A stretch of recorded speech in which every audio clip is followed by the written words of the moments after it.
மேல் மகிமை அடைந்திடுவேன் மறுரூபமாம் மனமதிலே மகிழ்ந்திடவே தரிசிக்கவே பரன்முகமே மகிழ்ந்திடவே தரிசிக்கவே பரன்முகமே உந்தன் பாதம் என்னை பலியாய் உண்மை மனதுடன் ஒப்படைத்தேன் உந்தன் பாதம் என்னை பலியாய் உண்மை மனதுடன் ஒப்படைத்தேன் ஏற்றுக்கொண்டருளும் தேவபலன் விளங்கும் தேர்ச்சி உயிர்ப்பித்திடும் தம்மாவினார் தேர்ச்சி உயிர்ப்பித்திடும் தம்மாவினார் இமை மேல் மகிமை அடைந்திடுவேன் மறுரூபமாம்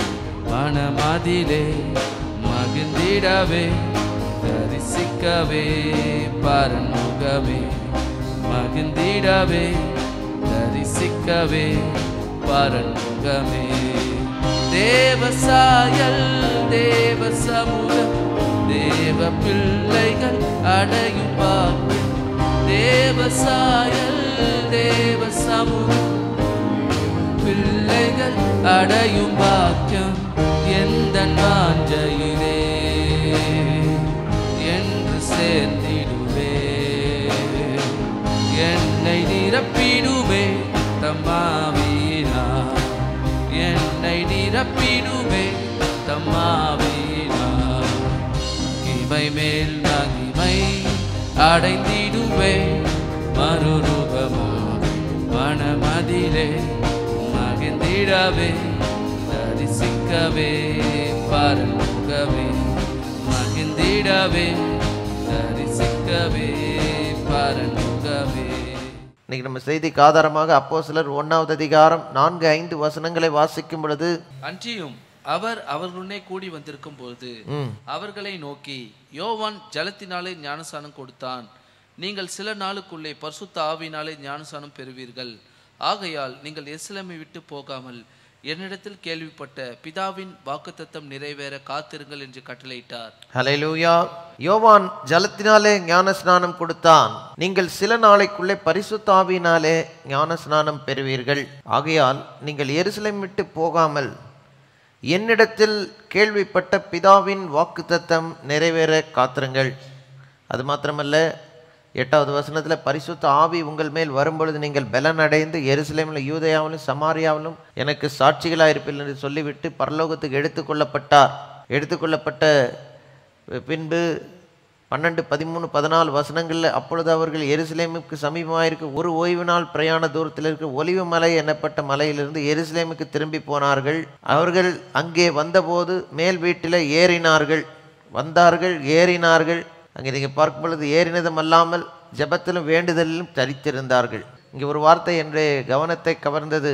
எருசலேமுக்கு வந்த பின்பு 11 சீஷர்கள் தங்கியிருந்த ஒரு அறை, அங்கே இருந்து மேல் வீட்டு அறை, பேதுரு, யாக்கோபு, யோவான், அந்திரேயா, பிலிப்பு, தோமா, பர்த்தலோமியு, மத்தேயு, அல்பேயுவின் குமாரனாகிய யாக்கோபு, சேலோத்தே எனப்பட்ட சீமோன், யாக்கோபின் சகோதரனாகிய யூதா, இவரெல்லாம் சீஷர்கள், அப்போஸ்தலர்கள் தங்கியிருந்த அந்த வீட்டில் இவர்கள் எல்லாரும் ஸ்திரீகளோடும் இயேசுவின் தாயாகிய மரியாளோடும் அவருடைய சகோதரரோடும் கூட ஒருமனப்பட்டு ஜெபத்திலும் வேண்டுதலிலும் தரித்திருந்ததை பார்க்கிறோம். 10 நாட்கள் ஜெபித்தார்கள். சபையில் பாருங்கள், ரொம்ப நாள் ஜெபிக்கலை. நிறைய பேர் யோசிக்கிறீங்க, எவ்வளோ நாள் ஜெபிக்கிறோம், ஒன்றும் நடக்கலேன்னு. ஆனால் நம்முடைய ஜெபம் இந்த தாக்கத்தோடு இருக்குதா?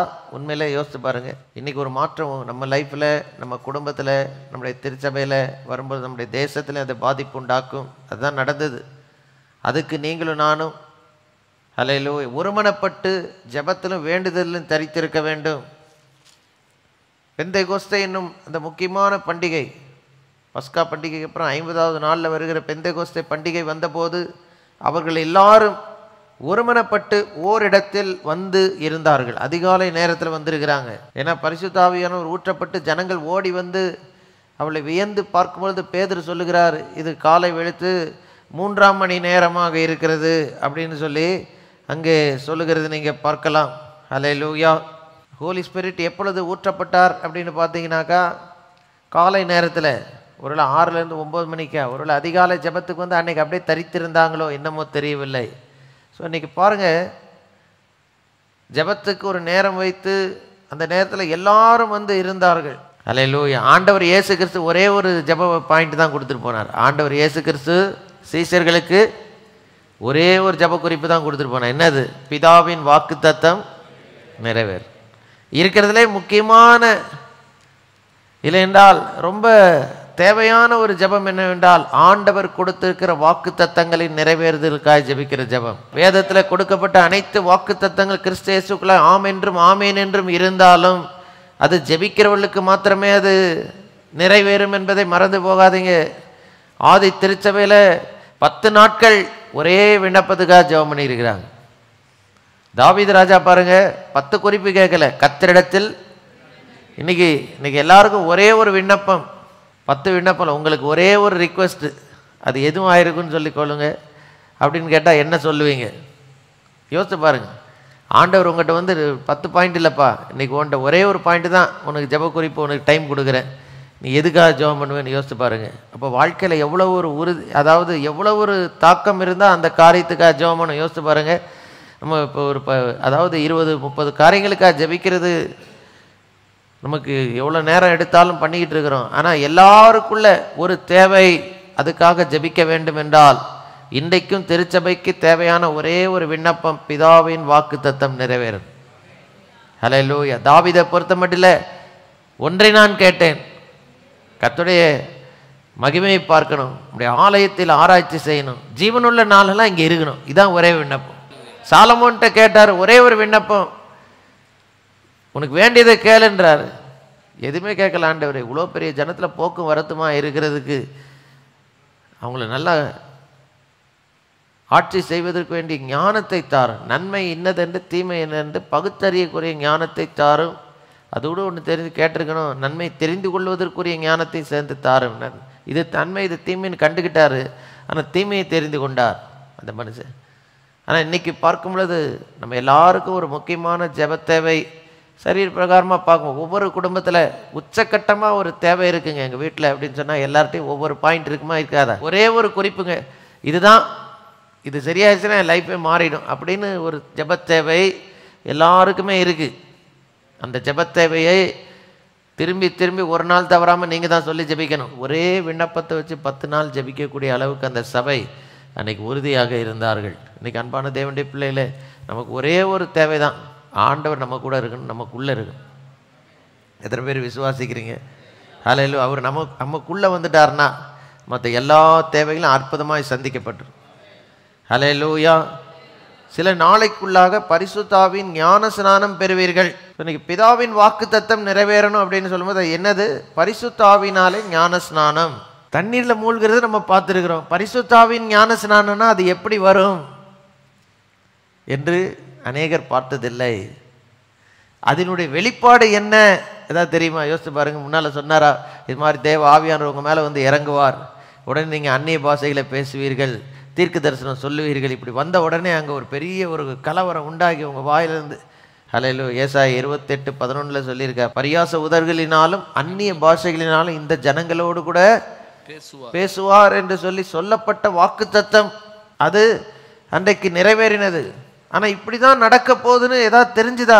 யோசிச்சு பாருங்கள். சீஷர்களுக்கு இந்த 10 நாள் ஜெபம் பண்ணாங்க பாருங்கள், ஒரே குறிப்பாக பிதாவின் வாக்கு தத்தம்னு சொல்லி ஜெபம் பண்ணியிருப்பாங்க. ரெண்டாவது என்ன சொல்லியிருப்பாங்க? ஆண்டவரே இந்த பரிசுத்தாவின் ஞான ஸ்நானம் எங்களுக்கு வேணும்னு சொல்லியிருப்பாங்க. உன்னதத்திலேருந்து எங்கள் ஆவி எங்கள் மேலே இறங்கணும் ஆண்டவரேன்னு சொல்லியிருப்பாங்க. இது போக என்னெல்லாம் செஞ்சுருப்பாங்கன்னு நான் நினைக்கிறேன்னா, திடீர் நடுவில் வந்து பார்த்தீங்கன்னாக்கா அவங்க 12 அப்போஸ்தலரில் ஒருத்தர் காட்டி கொடுத்து நான்கு கொண்டு செத்த யூதாஸ், அவருக்கு பதிலாக இன்னொரு ஆளை போடணும் அப்படின்னு சொல்லி ஒரு ஒரு காரியம் அங்கே செய்யப்படுகிறது. மத்தேயாஸ் என்பவர் தெரிந்து கொள்ளப்பட்டு சீஷர்களோடு சேர்க்கப்பட்டார். உடனே அதை படிக்கும்போது எனக்கு என்ன தோன்றுச்சுன்னா, இந்த 10 நாளைக்குள்ளே என்னெல்லாம் செஞ்சுருப்பாங்க அப்படின்னு தங்களுக்குள்ளே இருந்த குறைகளை அவர்கள் நிவர்த்தி செய்தார்கள். இன்றைக்கும் பாருங்கள், பரிசுத்தாவின் அபிஷேகம் ஆதி திருச்சபையில் நீங்கள் ஊற்றுனது போல் எங்கள் மத்தியில் எல்லார் மேலே ஊற்றணும். ஹல்லேலூயா. ஆதி திருச்சபையில் ஊற்றினது போல எப்படி அவர்கள் அந்த வீட்டில் அவங்க ஒரு இடத்துல வந்திருந்த போது சடுதியாக ஒரு பலத்த காற்று அடிக்கிற முழக்கம் போன்ற ஒரு சத்தம் கேட்கப்பட்டது. இன்றைக்கு எல்லாருடைய காதுகள் கேட்கணும், இந்த வீடு முழுவதும் நிரம்பணும். ஹல்லேலூயா. அக்னிமயமான நாவுகள் எல்லார் மேலே இறங்கணும்.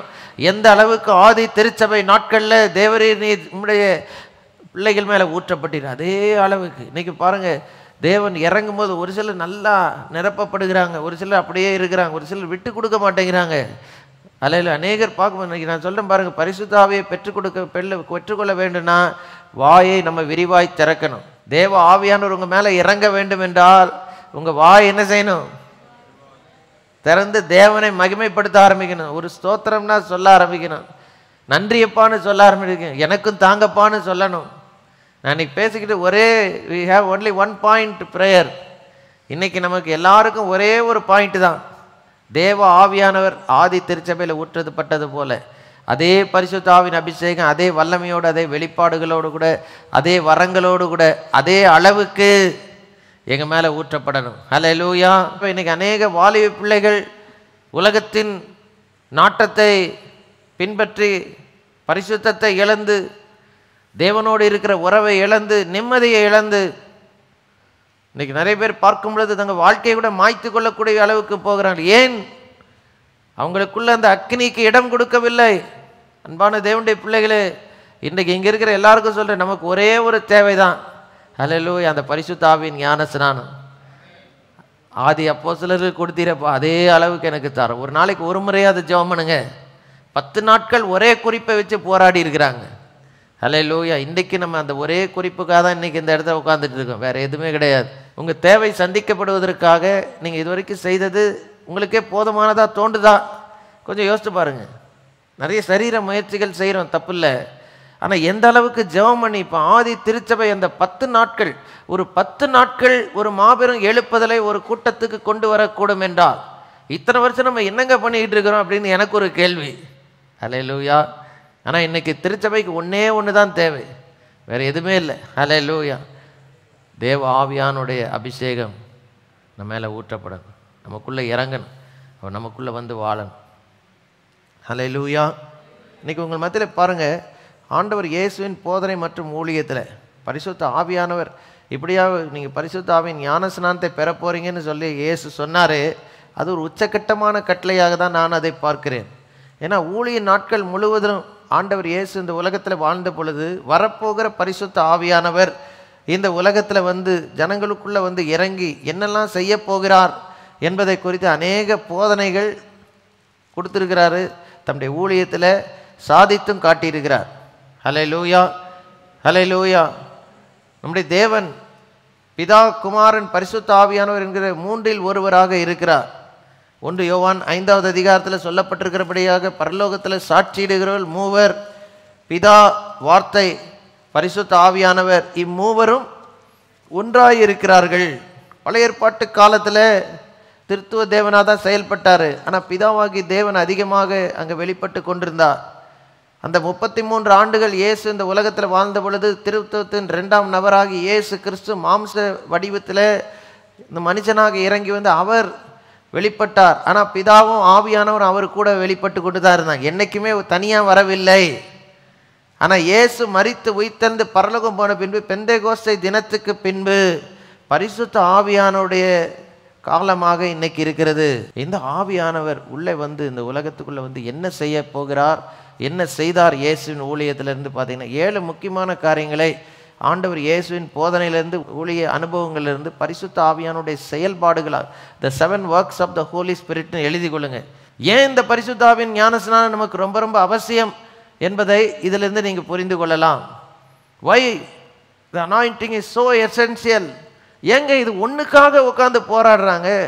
இயேசு சொல்லிட்டு போயிட்டார். முதல்ல பார்க்கும் பொழுது ஏன் இவ்வளோ தூரம் உட்காந்துருந்தாங்க? கொஞ்சம் யோசித்து பார்த்தீங்கன்னாக்கா வந்து இறங்கும் போது என்ன நடக்க போகுதுன்னு சொன்னாரா? எப்போ வரும்னு சொன்னாரா? ஜெபம் பண்ணுன்னு கூட சொல்லலையே, காத்திருங்கன்னு சொல்லிட்டு தான் போனார். ஜெபம் பண்ணுங்கன்னு சொன்னாரா இயேசு கிறிஸ்து? ஆனால் இவங்க போய் ஜெபித்தார்கள். ஏன்னு கேட்டிங்கன்னா எல்லாமே காத்திருக்கிறதுன்னு சொன்னால் ஜெபிக்கிறதுன்னு தான் அர்த்தம். இந்த வெயிட்டிங் டைம்னா இட்ஸ் அ ப்ரேயர் டைம். அந்த ப்ரேயர் டைமில் உங்களுக்கு என்ன தேவை இருக்கிறதோ அதுக்காக சொல்லிச்சு. இன்றைக்கி ஒரு தீர்மானம் எடுங்க. நிச்சயமாக நான் நம்புகிறேங்க, இந்த வருஷத்தில் உங்கள் வெட்கத்துக்கு பதிலாக 2 தனியான பலன் வரணுமா? ஒரு பாயிண்ட்டு, உங்கள் வீட்டுக்கு ஒரே ஒரு குறிப்பு இன்றைக்கி இருக்குது பாருங்கள். உச்சக்கட்டமாக ஒரு ஜெப குறிப்பு இருக்குது. அதுக்கு ஒரு நாளைக்கு எத்தனை முறை ஜெபம் பண்ணலாம் நீங்களே ஒரு தீர்மானம் பண்ணுங்கள். இன்னும் ஜெபத்தில் ஒரு படி மேலே போகிறதுக்கு ஒரு நாள் ஒரு ஒரு ஒரு ஒரு வேளை உணவு இல்லை 2 வேளை உணவு உபவாசம் போட்டு அந்த ஒரு காரியத்துக்காக ஜெபம் பண்ணுங்க. வேறு எதுவுமே அந்த டைமில் ஜெபிக்கலாம். ஆண்டவரே இது ஜெபிக்கணும், இதை சம்மந்தப்பட்ட காரியங்கள் எல்லாம் சொல்லி சொல்லி சொல்லி சொல்லி ஜெபம் பண்ணுங்க. கண்டிப்பாக நான் சொல்கிறேன் பாருங்களேன், இந்த ஜெபத்தை பண்ணிக்கொண்டே இருக்கும் பொழுது ஒரு நாள் எப்படி ஒரு பிரேக் த்ரூ வர்றதை நீங்கள் ஃபீல் பண்ணுவீங்க. ஜெபத்தில் முழங்காலில் ஃபீல் பண்ணுவீங்க. தேவனை பொறுத்த மட்டும் இல்லை, பரிசுத்த ஆவியின் ஞான ஸ்நானம் வேணும்ப்பா. ஆதி அப்போஸ்தலர் பெற்றுக்கொண்டது போல வேணும். இங்கே யாராவது சொல்ல முடியுமா அவங்க பெற்றுக்கொண்டது போலவே அந்த அளவுக்கு நான் வந்துட்டேன்னு? யாராவது சொல்ல முடியுமா? நம்ம யாராலையும் சொல்ல முடியலையே. ஹல்லேலூயா, ஹல்லேலூயா. அவங்களுக்குள்ளே இருந்த அதே வெளிப்பாடுகள், அவங்களுக்குள்ளே இருந்த அதே அளவுக்கு தேவ பிரசன்னம் இன்றைக்கி நமக்குள்ளே இருக்கா? இல்லை. அப்போ என்ன செய்யணும்? அவங்க செய்ததை நம்மளும் செய்யணும். பரிசுத்த ஆவியானவர் இந்த உலகத்துக்குள்ளே வந்து 7 முக்கியமான காரியங்களை செய்தார். பரிசுத்த ஆவியானுடைய 7 பணிகள்னு கூட எழுதி 7 செயல்பாடுகள். முதலாவது யோவான் 14, 16, 17, 18 வசனங்களை வாசிக்கும். ஆண்டவர் இயேசு பரிசுத்த ஆவியை இந்த உலகத்துக்கு அனுப்புவேன் என்று சொல்லுகிறார். பிதாவை வேண்டிக் கொள்வேன், அப்பொழுது என்றென்றைக்கும் உங்களோடு கூட இருக்கும்படியாக சத்திய ஆவியாகிய வேறொரு தேற்றவாளனை அவர் உங்களுக்கு தந்தருளுவார். உலகம் அந்த சத்திய ஆவியானவரை காணாமலும் அறியாமலும் இருக்கிறபடியினால் அவரை பெற்றுக்கொள்ள மாட்டாது. அவர் உங்களுடனே வாசம் பண்ணி உங்களுக்குள்ளே இருப்பதால் நீங்கள் அவரை அறிவீர்கள். இன்னைக்கு பாருங்க, சத்திய ஆவியானவருக்கு ஒரு பேர் தேற்றவாளன். நம்மோடு கூட இருக்கிறவர், நமக்குள்ளே இருக்கிறவர். இன்னைக்கு இது அனாயிண்டிங் ஹோலி ஸ்பிரிட் பேப்டிசம் என்று சொல்லும் பொழுது தண்ணீரில் கொடுக்குற ஞானஸ்நானம் முக்கி எந்திரிக்கும் போது சரீரத்தின் வெளிப்பிரகாரம் நனைகிறது.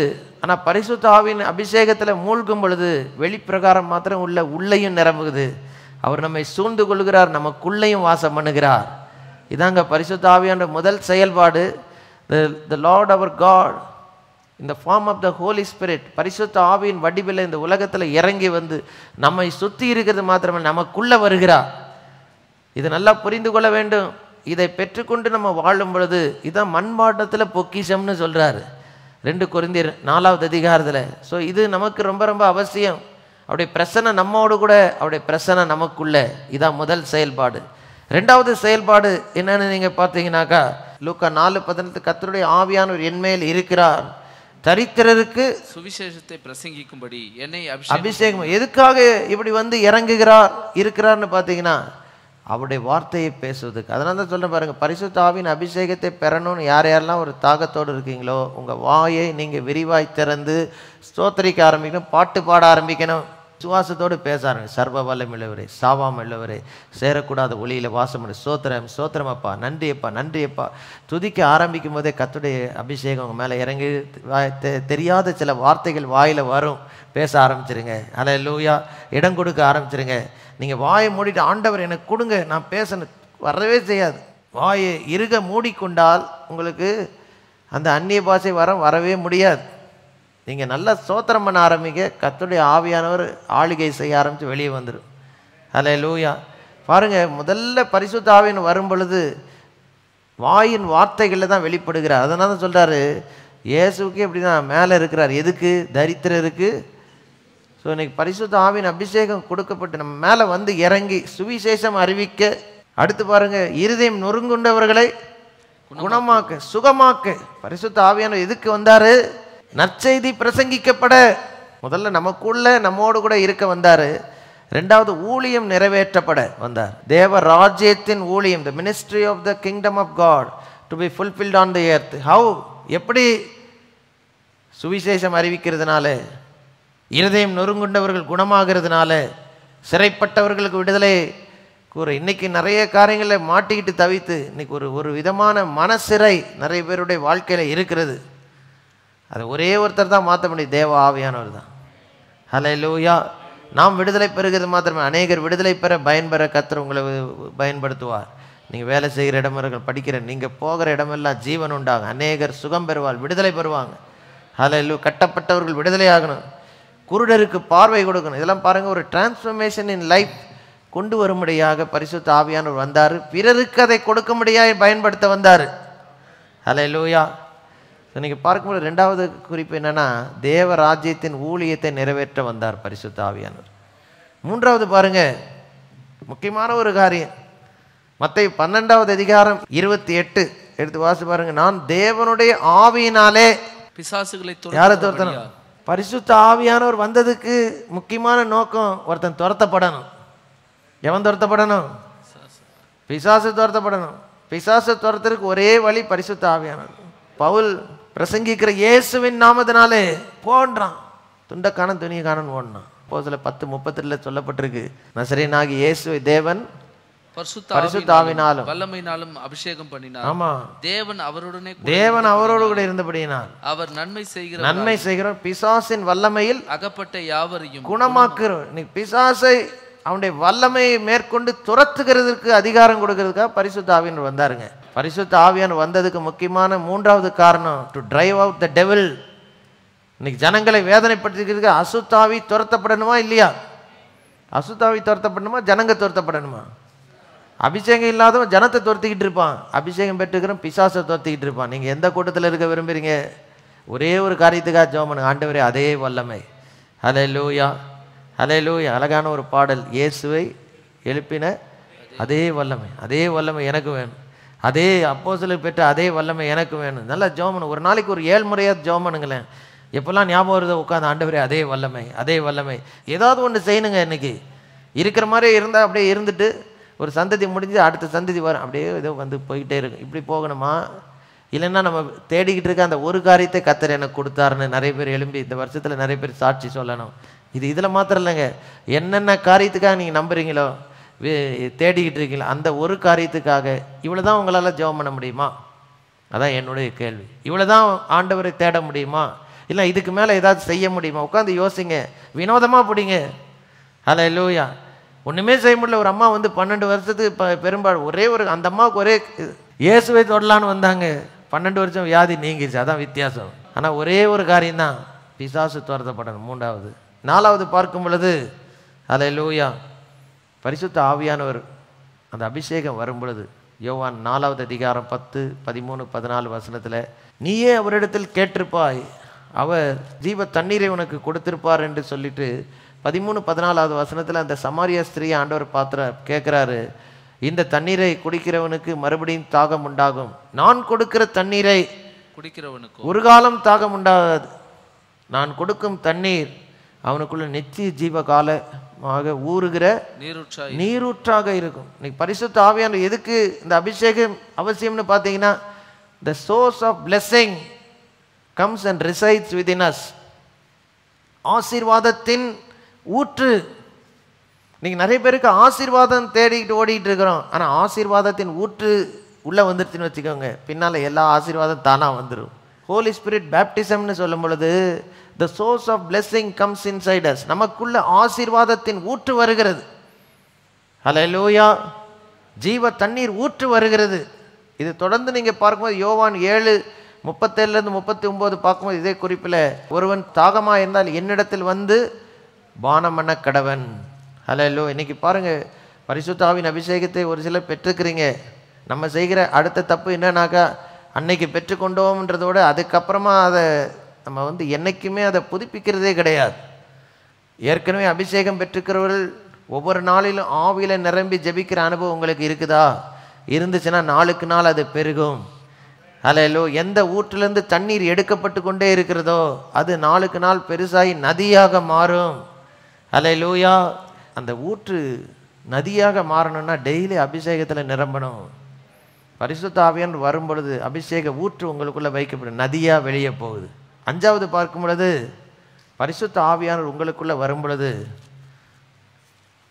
யோவான் 15:16 2 செயல்பாடுகள் சொல்லப்பட்டிருக்கிறது. 15வது அதிகாரம் 26வது வசனத்தை வாசி. பிதாவினிடத்திலிருந்து வருகிற நான் உங்களுக்கு அனுப்புகிறவரும் பிதாவினிடத்திலிருந்து புறப்பட்டு வருவருமாகிய சத்திய ஆவியாகிய தேற்றவாளன் வரும்பொழுது அவர் என்னை குறித்து சாட்சி கொடுப்பார். ஸோ இது 5வது செயல்பாடு. He will testify about Jesus. Hallelujah. இயேசுவை பற்றி ஏன் சொல்லுகிறார்? இப்படி ஆண்டவர் இயேசுவை ஏற்றுக்கொண்டு உள்ள வந்தவர்கள் நாளுக்கு நாள் கொஞ்சம் கொஞ்சம் இயேசுவை போல மாறணும்.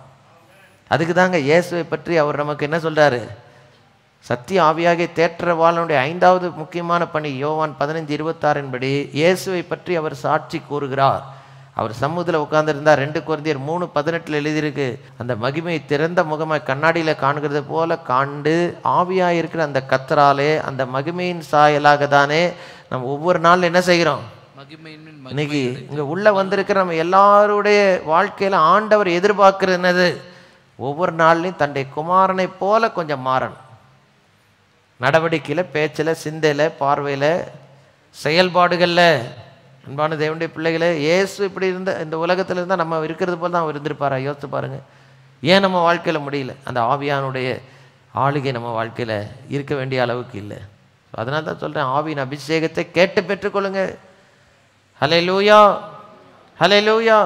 6வதாக ஆவியானுடைய முக்கியமான செயல்பாடு யோவான் 16வது அதிகாரம் 13வது வசனத்தில், சத்திய ஆவியாகிய அவர் வரும் பொழுது சகல சத்தியத்துக்குள்ளும் உங்களை நடத்துவார். நம்மை வழி நடத்துகிற ஆவியானவர். இங்கிருந்து பரலோகத்துக்கு நம்மை கொண்டு போகிறதுக்கு வழி நடத்துகிறவர், நம்ம கைடு அவர். இங்கேருந்து யாருக்கு பரலோக வீட்டுக்கு போகிறதுக்கு வழி தெரியுமா? சொர்க்கலம் போகிறதுக்கு வழி தெரியுமாங்க? பரலோகம் எப்படி போக முடியும்? நடத்துறதுக்கு ஒரு ஆள் தேவையா இல்லையா? அதான் அது அபிஷேகத்தின் முக்கியமான. சகல சத்தியத்துக்குள் உங்களை நடத்தி பரலோகத்துக்கு நேரம் நடத்தி செல்லுகிற பரிசுத்த ஆவியானவர். ஹல்லேலூயா. கடைசியாக பாருங்க, அப்போஸ்தலர் 1:8 ஆண்டவர் இயேசு சொல்றாரு, 7வது செயல்பாடு, பரிசுத்த ஆவி உங்கள் மேல் வரும் பொழுது நீங்கள் பலன் அடைவீர்கள். the power will come upon you. எதுக்கு பலன் வரும்? இயேசுக்காய் எழும்பி நின்று சாட்சி சொல்ல. ஹல்லேலூயா. ஸோ 7 முக்கியமான காரியங்களை பரிசுத்த ஆவி இந்த உலகத்தில் வந்து அந்த அபிஷேகத்தின் மூலியமாக, அபிஷேகம் பெற்றுக்கொள்ளுடைய வாழ்க்கையில் பரிசுத்த ஆவியானவர் செய்கிற 7 முக்கியமான காரியங்கள். நம்மோடு கூட நமக்குள்ள வாழ்வார். தேவராஜ்யத்தின் ஊழியத்தை நிறைவேற்ற பலன் தருவார். 3வது, அசுத்தாவில் பிசாசானை துரத்துறதுக்கு அதிகாரம் கொடுப்பார். ஊற்று நமக்குள்ள வைக்கப்படுது. 4வது, இயேசுவை போல நம்ம மாற்றுகிறாரு. பரலோகம் போகிற பாதையில் நம்ம நடத்துகிறாரு. கடைசியாக அவருக்கு சாட்சியாக இருக்க பலன் தருகிறார். ஸோ இதெல்லாம் தான் அவர் கற்றுக் கொடுத்துருக்கு. ஒருவேளை இந்த 7 காரியங்களை நினைப்பு வச்சு ஜெபம் பண்ணியிருப்பாங்க. ஒருவேளை ஆவியின் அபிஷேகம் எங்களுக்கு வேணும்ப்பா, ஆவியின் அபிஷேகம் எங்களுக்கு வேணும் ஆண்டவரே, நீங்கள் சொன்ன அந்த வாக்குத்தத்தை நிறைவேறணும்ப்பா. என்ன கண்ணீரோடு ஜெபம் பண்ணாங்களோ, என்ன செய்தாங்களோ தெரியல, ஆனால் 10 நாளைக்குள்ளே பதில் வந்துருச்சுங்க. 2000 வருஷம் சபை ஜெபம் பண்ணி அந்த அளவுக்கு பதில் வந்த மாதிரி தெரியல. ஹல்லேலூயா. இன்னைக்கு ஒரு மாற்றம் நம்ம சந்ததியில் வரணும். கொஞ்சம் எளிமை நின்று நம்ம ஜெபம் பண்ணணும். ஆண்டவரே அப்பா, அதே அனாயிண்டிங், அதே லெவலில் ஆண்டவரே, அதே வெளிப்பாடுகளோடு கூட, அதே வல்லமையோடு கூட எனக்கும் தாங்கப்பா, என்னை நிரப்புங்கப்பா. ஒரு மாற்றம் இங்க வந்திருக்கிற ஒவ்வொருவருக்குள்ள வரட்டும், வரட்டும் ஆண்டவரே. ஹல்லேலூயா. பாத்திரங்கள் நிரம்ப. ஓ ரிபா ஷபா பாபா பாபா பாபா ரிக்கரபோ ஷந்தரபா ரிபா பாபா பாபா பாபா. ஓ ஃப்ரெஷ் அனாயிண்டிங் ஒவ்வொருவர் மேல இப்பொழுது இறங்குவதாக. இறங்கட்டும் ஆண்டவரே, இறங்கட்டும். புதிய வெளிப்பாடுகள் உண்டாக, புதிய வரங்கள் உண்டாக, புதிய தேவ பிரசனத்தின் வல்லமை வெளிப்பட. எல்லாரும் கைகளை உயர்த்தி நல்லா ஜெபம் பண்ணுங்க. கரங்களை உயர்த்தி நல்லா இயேசுவேன்னு கூப்பிடுங்க. இயேசுவே நிரப்புங்கன்னு கூப்பிடுங்க. நிரப்புகிற ஒரு ஆண்டவர் இயேசு தான். நிரப்புங்கப்பா, என்னை நிரப்புங்கப்பா. இப்படி ஆவியானுடைய வல்லமையினால என்னை நிரப்புங்கப்பா. இங்க வந்திருக்கிற ஒவ்வொருவரையும் நிரப்புங்கப்பா. அந்த 10 நாட்கள் அந்த ஒரே குறிப்புக்காக ஜெபித்து பெற்றுக்கொண்டது போல இன்றைக்கு நாங்க ஜெபிக்க ஆரம்பித்து, ஆண்டவரே எங்க பலத்தினாலே ஆண்டவரை நோக்கி பார்க்கிற வேளையில உம்முடைய பலத்தினால எங்களை இடை கட்டும்படியாய் ஜெபிக்கிறோம். நீரே செய்து அற்புத சாட்சிகள் விளங்க செய்யட்டும். கண்ணீர் துடைக்கப்படட்டும். ஆசீர்வதிங்க இயேசுவின் நாமத்தில். ஆமென்.